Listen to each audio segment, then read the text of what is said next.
Guys, ito na. Punta na kami. Digital Rice, tapos yung katabi niya si Joe Better. Ito yung sakyan namin. Papuntang Sigay with Love. Bye.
Nagla-log in lang kami sa kanilang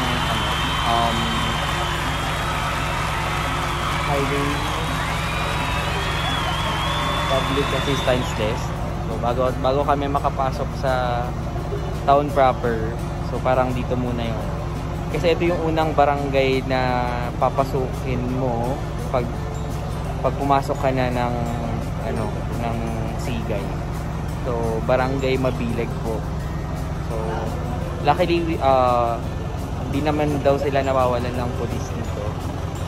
So lahat ng mga kasama ko sila off. Tapos na kasi ako na mag-logbook. So here it is, barangay Mabileg lang guys.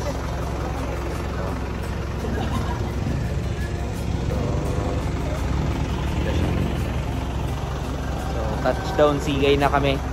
Okay, for more videos and for more updates ng Sigay namin, panoorin nyo lang to. Okay, bye. So papunta na kami sa bahay ng aming assistant principal na nag-accommodate sa amin for a short trip here at Sigay.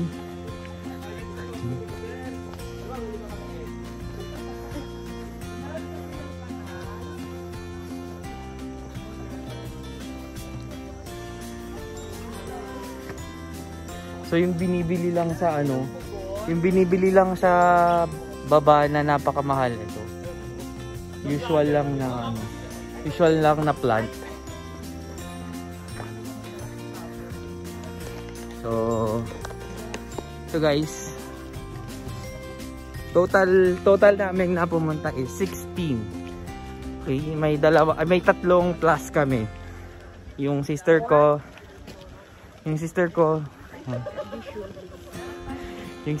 yung boyfriend niya, tapos yung anak ni Ma'am Flobert.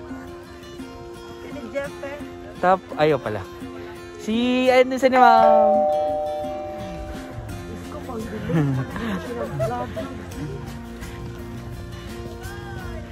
Thank you, Ma'am.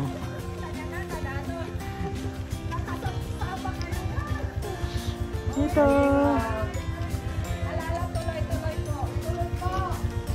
Ma'am, nain man dyan mula mo. Okay lang, ma'am. Ito na, sa bahay nila, ma'am. Nakikipag-upload. Sabi ko house tour. Ayan, nauna na siya, guys. Basit lang. Okay. So, short house tour tayo. Kahit na wala pa si ma'am. So, room. CR. Room again. Tapos dining. Okay, ada kitchen na, ada oven na ni mom. Baby. Ay, naimas din makan guys. Chicken, wah, native chicken.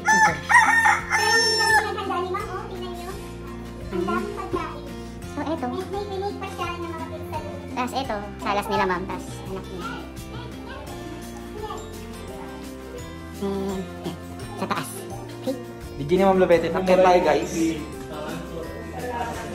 Sightseeing tayo sa taas. Lava. So, may 1, 2, 3, 4. 4 rooms pa sila, ma'am. 4, 5. 5 rooms. So, siya mainit. At nandito na naman siya, guys. Unahin natin si Mr. Bean. Banuga kay Muli. Mr. Bean. Hi! Say hi to my vlog, ma'am. Hi! Daig lang naka-selfie stick. Kamay lang ang hawak. Okay. Although maganda yung phone niya. Joe Better sa kabila, guys. Mr. Beans po. If you haven't subscribed yet to our channel, please do subscribe po. Siya, monetized channel na ako. Pa-monetize pa lang in time. Support us together with Digital Rise. Yan. Ito yung view sa bahay nila, ma'am. So, noon si ma'am, walking distance lang siya. Diyan. Sa school. Na Pero ngayon, she needs to travel at least ilang oras pa. Yung mga dinaanan natin kanina. Okay? So, ito yung... So, mamaya ulit, guys. Magre-register muna kami sa LGU. Tapos, saka kami pupuntang Asen Falls. Okay? Ayan.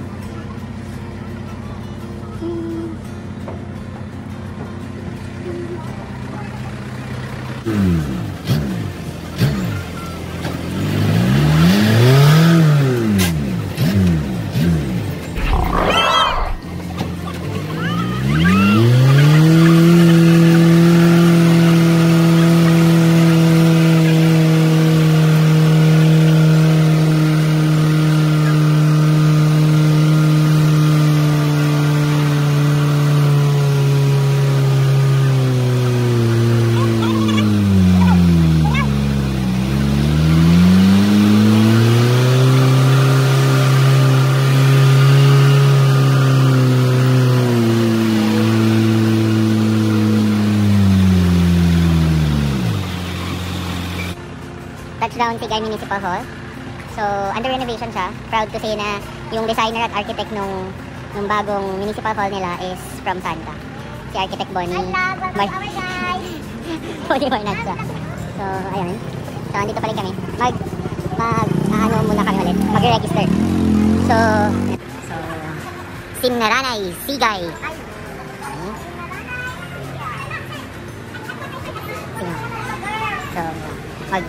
So, proceed ulit tayo dun sa registration. So, hi sir.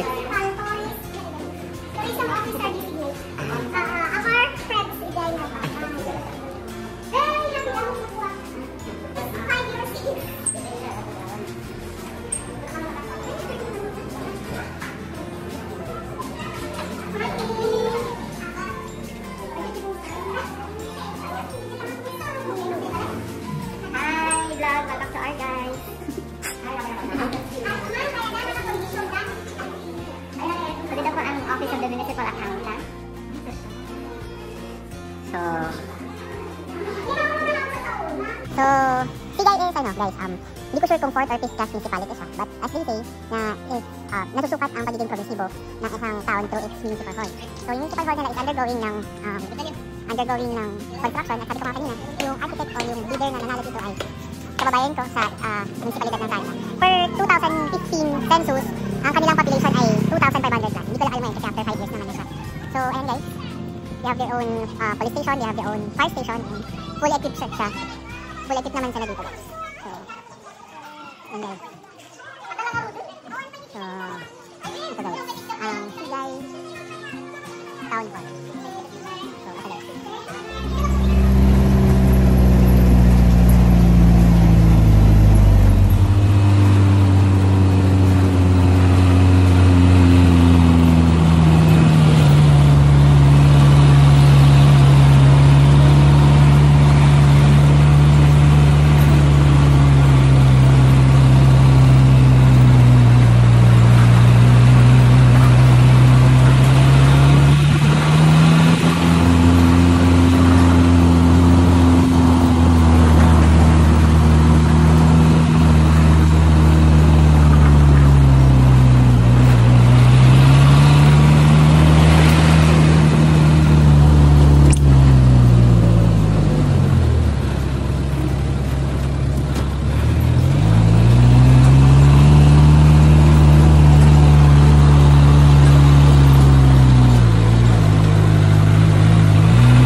dito na magsa-start yung walking sessions natin.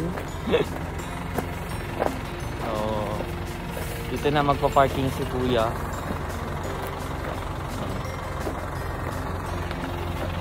So, maglalakad na tayo.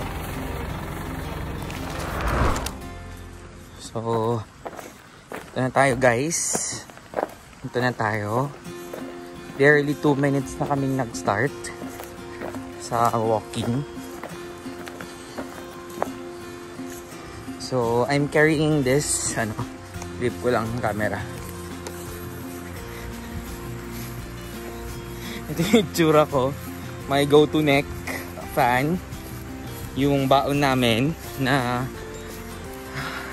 butterscotch ata. Tsaka yung binili ko na bibingka. So, mga kasama ko, bit-bit nila, sari-sariling pagkain din nila. Tapos, yung mga chichirya nila. Okay. Don't worry guys, we will be practicing environmental cleanliness. Kasi nahiya naman kami. Ilang ulit kaming nag-register. So,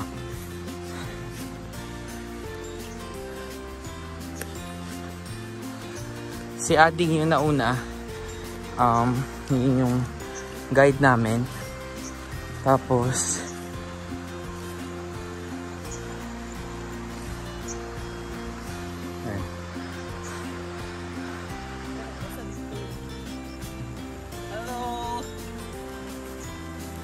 uphill tayo guys.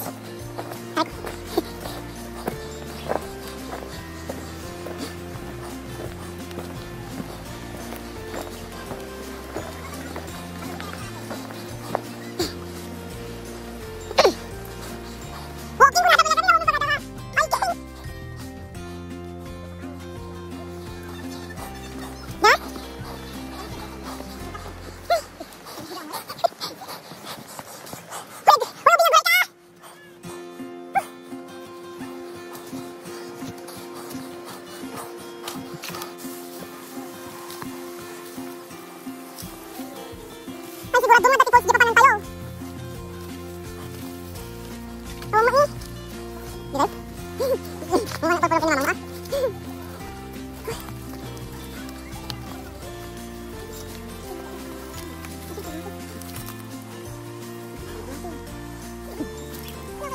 Of course. Buti na lang may failure ako dun. No, kasi tumandi pag lang tayo ha. Umuling.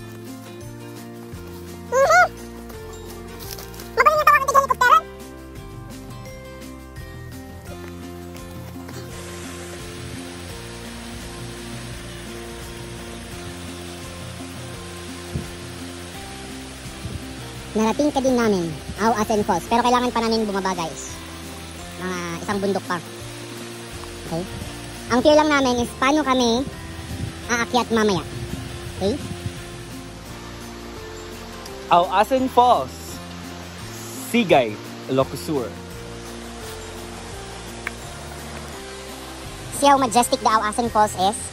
Sabi po nila, the Awasan Falls is the highest or the tallest falls located in Region 1. So, kung gusto mong makita at damdamin ang ganda ng isang bagay, syempre pinaghihirapan mo to. Katulad ng ginagawa namin ngayon. So, this is the way going to the falls. Okay? So, kung ang mga pinapakita ko pa lang sa inyo guys ay sadyang mga hindi pa ang kabuuan ng Awasan Falls. Okay? Here is the Awasan Falls. Yan. Yan. Pero maganda na siya sa taas. Ano pa kaya pag nasa baba tayo. Okay? So this is my fear later on. After the tour, paano ako makakaakyat? Kaya ko pa kaya? Pero syempre gusto kong umuwi. So I need to do it. Okay? So napakaganda guys.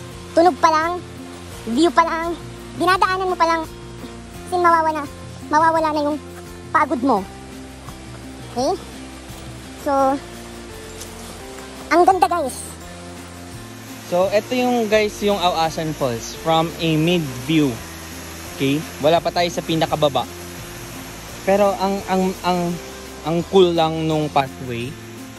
Ayan. Going there. They are my co-teachers and our tour guide from Sigay. Okay? Diba? Kahit na gaano kapagod, kung ganito naman ang madadatngan mo, sulit. Parang nung pinapasagot mo yung girlfriend mo, napakatagal pero diba? Sulit naman. So, nasa gilid tayo ng bundok, guys. And this is your view to Awasan Falls. Okay? Ito na yung full view guys ng Awasan Falls, Sigay, Ilocos Sur. Pasensya na paulit-ulit akong sinasabing Awasan Falls, Sigay, Ilocos Sur. It's just that I'm so proud that in Ilocos Sur we have places like this na sa baba ay or sa lowland sa amin na mga nasa highway towns, hindi namin alam na napakaganda talaga ng yamang kalikasan na pinapangalagaan ng mga upland municipalities ng Ilocos Sur. Ito na yung pangalawang falls namin this year with my co-teachers. Yung una ay sa Suyo, Ilocos Sur. Ngayon naman ay dito sa Sigay, Ilocos Sur. So, this is Awasan Falls, Sigay, Ilocos Sur. The tallest falls in Region 1. Okay? So, natatakot kaming mag-swimming at mag-dive doon kasi kami-kami lang. And sabi nung anak ni Ma'am Enomis who is accompanying us today, ay sadyang malalim talaga itong catch basin ng falls. So, here it is guys, Awasan Falls. Mapapasa ng all ka na lang kay Rona Tugas at Jerry Lim. Ay, Jeffrey pala. Sana all, Ma'am Rona. Kaway-kaway naman dyan.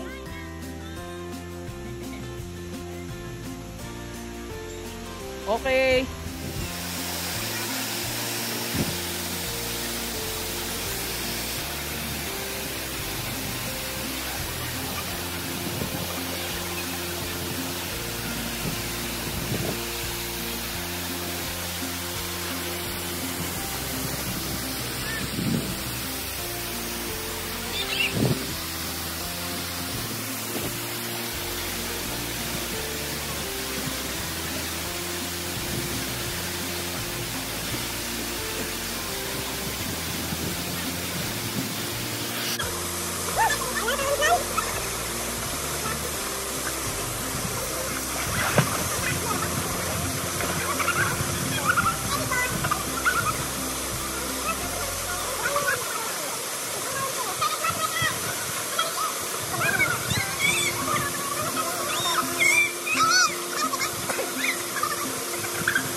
Bye! Hanggang sa muli, Awasan Falls. Hope you enjoyed my video. Hit the like, share, and subscribe if you haven't subscribed yet. If you happen to subscribe now, please ring the bell for you to be notified on my next videos to come. Okay? Thank you and God bless! Matatak ang pawis guys. Pero sulit, we made it. Malapit na kami dun sa pinarkingan ng aming service na jeep. So, sana wag lang kaming mabash na hindi kami naka-face mask. Kasi mahirap naman talaga na nag-hiking ka na naka-mask. Okay? So, pasensya po. Rest assured that we followed all the protocols, COVID protocols here at Sigay. Okay? Una, nag-register kami doon sa bungad pa lang ng Sigay. Tapos, nag-register din kami doon sa munisipyo ng Sigay. Okay? So, that's why napayagan kami na pasyalan ang Awasan Falls. Okay? So, ayan. Madali na lang to guys kasi pababa. Kanina pataas, pababa, pataas, pababa. Ganun. So, ngayon, pababa na lang lahat. Siguro. So, nasa likod ko guys si Jobet, tsaka si Joe Better. Okay? So, pasensya na guys, ngayon lang ako nag-vlog na pauwi. Kasi mahirap talaga yung mahirap yung daan. The first thing guys, yung course na nakabili ko na tayo.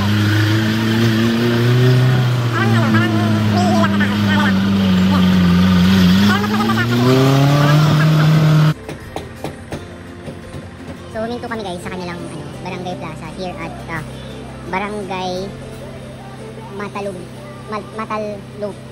Matalukod, Siga, Ilocos Sur. So, hindi ko kasi nakita to guys kaninang papunta kami Awasin. Pero may isa pa pala silang falls dito. So, yung isang falls na yan ay ano yun pa. So, ayan guys. Parang umiilang na bata. Yung tubig na galing dyan, connected din siya doon sa tubig na pumupuntang Awasin Falls. So, napakadami talagang gift from Mother Nature na sadyang pinapahalagan ni CALGU. Kasi dyan guys, may villa ata daw na pwedeng pagstayan. So, parang shower ka lang parang amazing lang yung view. Na hindi mo ina-expect na sa gitna ng dalawang mountain na yan, may parang lagusan ng tubig. Okay? So, it's definitely a worthwhile experience. Napakaganda pong experience namin. So, what a way to end our year with my co-teachers. Okay? For more videos, again, please like, share, and subscribe.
Please continue supporting my channel. Thanks and God bless.